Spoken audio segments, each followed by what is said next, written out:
What's up, y'all? Welcome back to AAB TV for another Abbott Elementary recap. And I have to say, this was cute. This was a cute episode. So let's get into it. Grand Rising. That's how this episode starts off. So we have a substitute that comes in. He's very much hotel, and they place bets on how long he's going to be there. Sir, he didn't even stay until the kids got there. He was gone out of there. And then we move on to the infamous teacher's lounge, where we see or we learn that Greg and Jacob have been hanging out a whole lot here lately, and Melissa is noticing how much of a social butterfly Mr. Jacob has become. And we see kind of like Greg getting more into like having those personal relationships with his coworkers, especially his bromance with Jacob. And Mr. Johnson is feeling away. He was like, we used to be the three amigos. Now it's just those two. A blank, blank, blank. And they don't want to invite me to nothing. So he was feeling the type of way about that. And they also go to hang out at, I believe it's called Ruby's. So we got a name for the hangout spot. And Jacob just seems like he just don't want to go home. And Greg is like, hey, it's getting late. It's a school night. We got to work tomorrow. And he's like, I don't want to go home. My boyfriend is still up. I'd rather be there when he goes to bed. So Greg kind of gives him like the side eye and is like, bro, what's going on? He was like, lets him know, he's having some relationship issues. And so with all these issues that he has named, Greg is like, well, don't you think that y'all should break up? And he was just like, you know what? You are absolutely right about that. I just can't be the one that does the breakup. And so we see throughout the entire episode exactly what Jacob decides to do, and it bites him in the butt for sure. Meanwhile, the next day, there's a substitute for Janine that Melissa goes to introduce herself to. She lets her know that she's another second grade teacher. She doesn't have the third grade class anymore. And this particular substitute is kind of different. As all of them have been, especially the one from the last episode, but this one's totally different than her. And Melissa's kind of looking like something's up with this particular person, and it's raising some concerns. We also see that Barb and her choir from her church are going to be having their rehearsals in the gym, or should I say the Ava Coliseum. And Ava is finishing up step team practice, and she overhears conversations, some shade thrown to Barb from these church ladies. Yeah, these church ladies. And she's kind of, like, Barb, why you not getting back with these people? Meanwhile, they are going over, a certain song, and that we all should know. And there is going to be a solo for it. Barb seems to have it in her mind that she's going to be the perfect person for it. Ends up getting snubbed and basically doesn't really fight for it. And that perks, Ava's antennas, because she's just like, why would you let them just do you like that? And throughout the episode, we learn the exact reason why. So like I said, Barb is snubbed for the solo. Sorry if y'all can't see me for real. Barb is snubbed for the solo, and Ava has a conversation with her, about how they have some similarities when dealing with other women. Barb seems to feel like Ava's comparison with sorority sisters is not the same as with these ladies from the choir at her church. But Ava's like, no, you got to stand up to them. You got to let them know that you that girl, not that woman, not that lady, because it don't hit the same.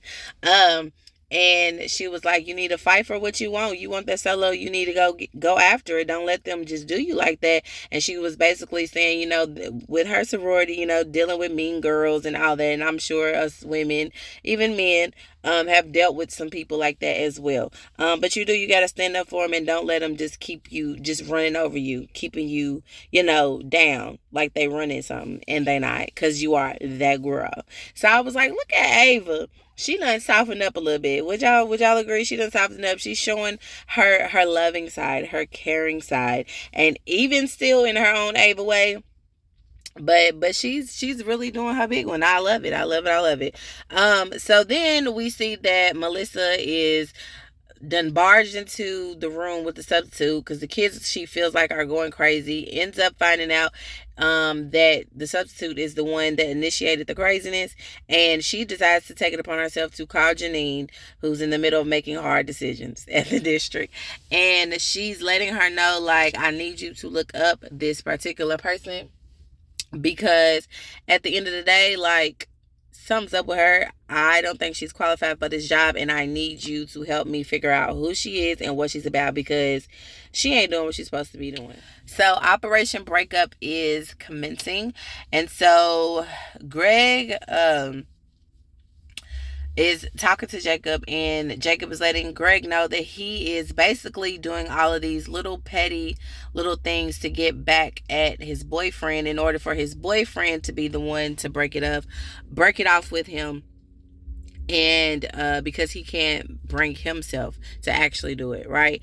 And Greg says that it'll backfire, but Jacob continues to go with it and do all of these things that get his boyfriend to fume, get his boyfriend to just act out of character, to things to just get under his boyfriend's skin, because he's not man enough to say what needs to be said because he feels like it would just crush him, his boyfriend. It would just upset him to see his boyfriend so upset. And I'm like, sir, I'm with Greg. Just have the conversation and let it be done. But no, he wants to do it his way, so that's exactly what he does.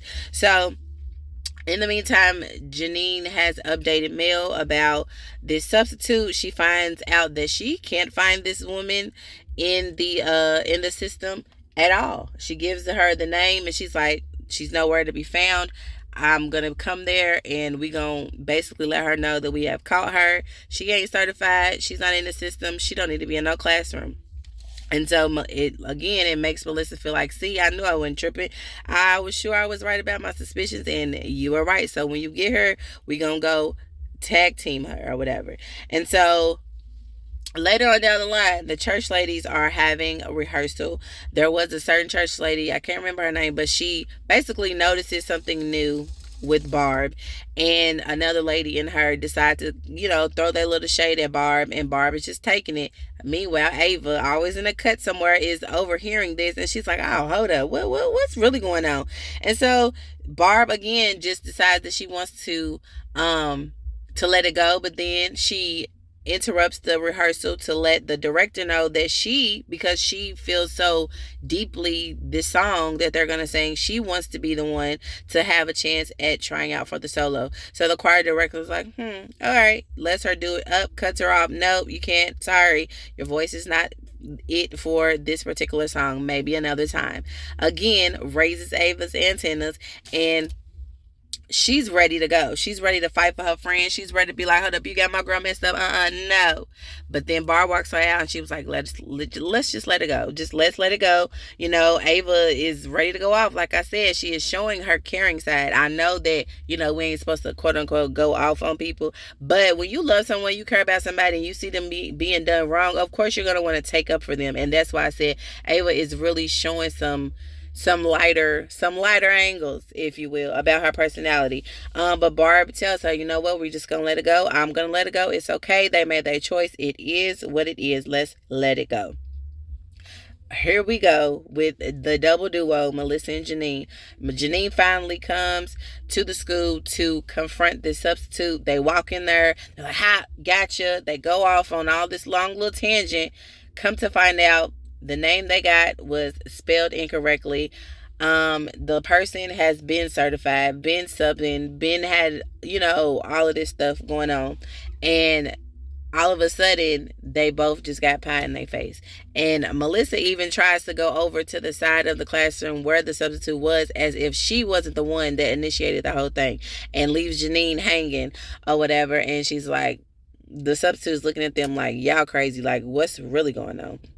So again, they made the biggest mistake when it came to the sub. And we also see at school that Jacob's boyfriend wants to talk. So he's looking at the messages in his phone. Greg walks in and he's like, "Hey, I'm just here to get my pen. I told you that you needed to have a conversation with dude and you decided not to. So it is what it is. I'm just here to get my pen and go." Meanwhile, he's like, he wants to talk. It's happening. It's happening. He's ready to break up with me. As Greg is walking out, the boyfriend enters, and it's so funny how he was quote unquote in the middle of their relationship. And now he was really in the middle of the confrontation and heard everything. So in the midst of Greg being in there hearing the whole entire conversation between Jacob and his boyfriend, he hurry up and tries to storm out. And guess who's on the other side of the door with a mop bucket eavesdropping? Mr. Johnson. And he's like, "I told you that's why you don't need to get in the middle of it." And then we learned through Jacob's conversation that he finally expresses to his boyfriend his reason behind doing what he did. And his boyfriend actually want to go to counseling. And he eventually tells his boyfriend the reasons why he wanted to break up with him. And the boyfriend is like, "Thank you for being honest. Thank you for being upfront." And I was looking like, this boy was not being upfront. He was playing games the whole time. But then Jacob, in his own little quirky way, decides to tell on himself, but I don't think he intended to do it. He tells on himself as to the petty reasons why he was doing what he was doing, and that ends up making his boyfriend, or should I say his ex-boyfriend now, livid. He was so upset, so now he done released the Kraken. If you know, you know. And it ends up being that this boyfriend is very vengeful. He's very mad. He's very bitter, and he's gonna do anything he can to sabotage Jacob. And in the end, Jacob learned his lesson, and Greg basically told him from the jump, just have the conversation. So once he comes back to school after going through all of this stuff with his boyfriend being vengeful, his boyfriend is just on a road trying to make Jacob's life a living hell. And he is so just like, "Oh my God, Greg, you were right." And Greg was like, "I told you." And from then on, again, like I said, their bromance, their friendship, you see the caring side of, and the more like, social side of Greg too, because even though he tried to say, "I'm getting my pen," or "I don't want to be a part of this," he still was, and he cared about his friend, and he sees that, his friend is hurt, his friend is going through it. So he was extremely I guess you could say like extremely like moved, I guess, to show him that, "I got you. Like you my friend, you my bro, you my dog. So, I'm gonna be there for you. I know you're going through it. I'm gonna be there for you." And so that was pretty much the end of the whole Jacob situation. So as far as Barb and Ava, as far as Barb and Ava go, Barb again and Ava share a cute little moment in Ava's office after Barb tried to stand up for herself and it didn't work, and she was just like, "It is what it is. Solo is given to whoever they wanted to give it to. I'm gonna let it go." So she comes in, but she's kind of down. She has this like mopey type of mood going on, and Ava's like, "Why are you so invested in wanting this particular solo for this particular song in the first place?" So we learn the history of what this song means to Barb, and we also see that Ava asked her a good question, which a lot of people would also ask if they were in that situation, is to why you want to be around people who treat you wrong. Like, these people look at you, they throw shade at you, they look at you wrong, and they supposed to be church people. And again, me being a churchy person myself, I'm like, exactly. That's not the way we're supposed to be acting. Y'all get it together. But there are so many people, churchy or not, that judge and have this like snobby attitude. And we learned that she's too modern. She's got piercing. She's friends with the LGBTQ plus community, and she's done this and she's done that. And they just like, no, you're not worthy. But in the end, yes, she is.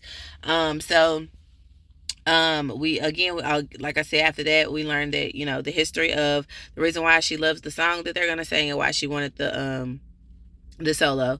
And she's like, you know what, Ava?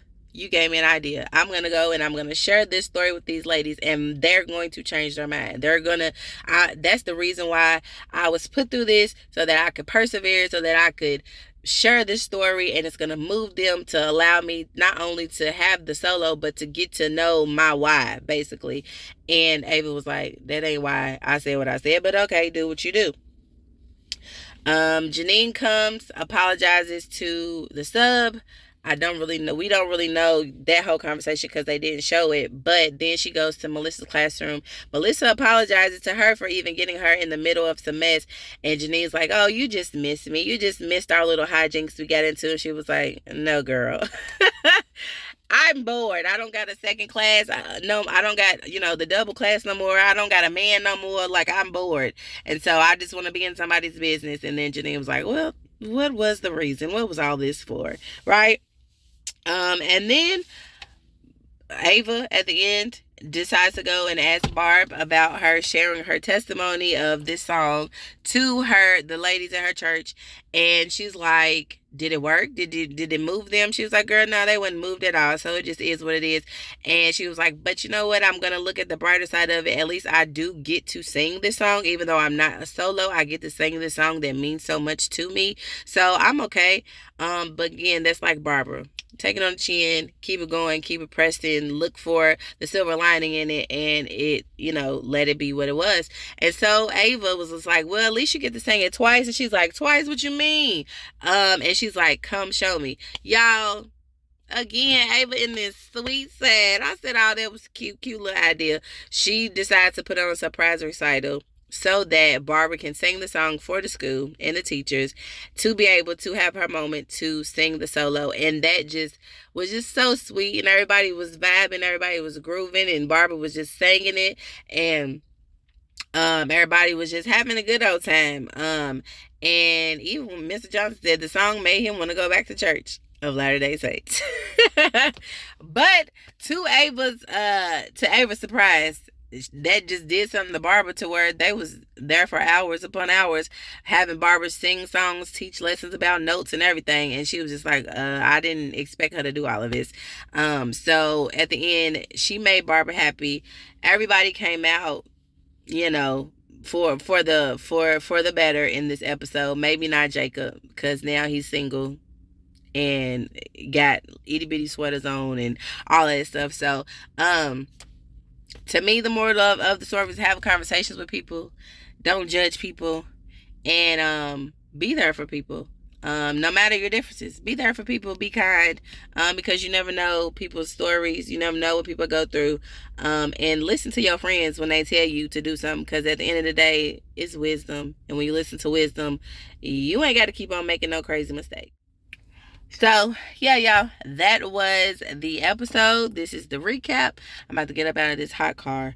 Sorry if I was moving around a whole lot, y'all. I gotta get me a new tripod.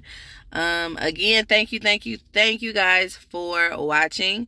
And I will see you next week. Peace.